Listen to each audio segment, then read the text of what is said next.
تاسو به د مشرانو نه اورېدلي وي یاره بازاري خوراکونه مه کوئ، د بازار خوراک نقصان کوي. بازار په دې خوراک داسې څه دي چې دا وجود ته دومره نقصان ورکوي. هر او خیر کس وایي یاره د بازار خوراک مه کوئ، فاسټ فوډ مه خورئ. نو په دې باندې خبره کوو چې د بازار په خوراک کې ولې دومره نقصان دی.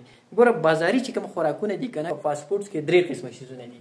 دا 3 قسمه شیزونه د بازار په خوراک کې دي: چینی، مالګه، غوړي. کله چې موږ د بازار خوراک وکړو په دې کې د دې شوګر مقدار سیوای، د دې چینو د خوږو مقدار په دې کې سیوای، نو دا خوراک لاړ شي زموږ وجود ته. دغه خوراک نه دا خواږه چې دي، دا شوګر چې دي، دا چینی چې دي، دا زموږ وینې ته لاړ شي. نو په وینه کې د دې خوږو د شوګر دا مقدار سیوا شي، د نارمل نه بره شي. زموږ په وینه کې د دې چینو او د دې خوږو مقدار نارمل پکار دی، د نارمل نه بره نه دی پکار. نو زموږ په دې وجود کې الله تعالی یو نظام جوړ کړی دی. پنکریاس الله پیدا کړی. دا پنکریاس داسې کار وکړي چې دا زموږ د دې وینې نه اوس دا خواږه کمول غواړي. یو قسم کیمیکل سیکریټ چې هغه ته ویل کېږي انسولین. په دې وینه باندې دا انسولین ورپرېږدي. د دې انسولینو کار دا دی چې زموږ په دې رګونو کې ګرځي او د دې وینې نه دا شوګر دا کم خواږه چې دي که نه، دا پکې ځای په ځای ګوري او رانیسي، راټولوي. نو زموږ د وینې نه هغه شوګر هغه خواږه ټول راټول کړي. چې دا خواږه او دا شوګر زموږ د دې وینې نه راټول کړي، نو په وینه کې د شوګر مقدار نارمل کړي.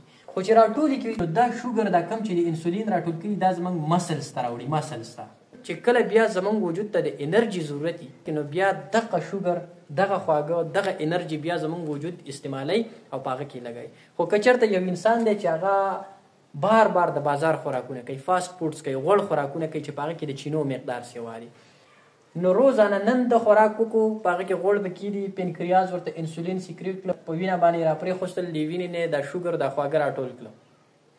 بیا یې خواږه خوراک وکړو، پنکریاس بیا کیمیکل سیکریټ کړه، بیا یې په وینه باندې ورپرېښوستل، هغه ته خواږه راټول کړه. بیا یې فاسټ فوډز خواږه خوراکونه وکړه، بیا یې دغه شان ته کې راټول کړه. د دې د وجې نه پنکریاس باندې لوډ ډېر شي، دا بیا هغومره انسولین نشي سیکریټ کولی، هغومره کیمیکل بیا دا نشي خارجولی، ځکه چې بار بار دا کیمیکل سیکریټ کوي، خارجوي د دې لپاره چې د دې وینې نه دا شوګر راټول کړي، دا خواږه راټول کړي. نو دا پنکریاس ووایي چې یاره دا تا څه ګپ زما سره اخیستی دی، دا خو نور زما د وس خبره نه ده.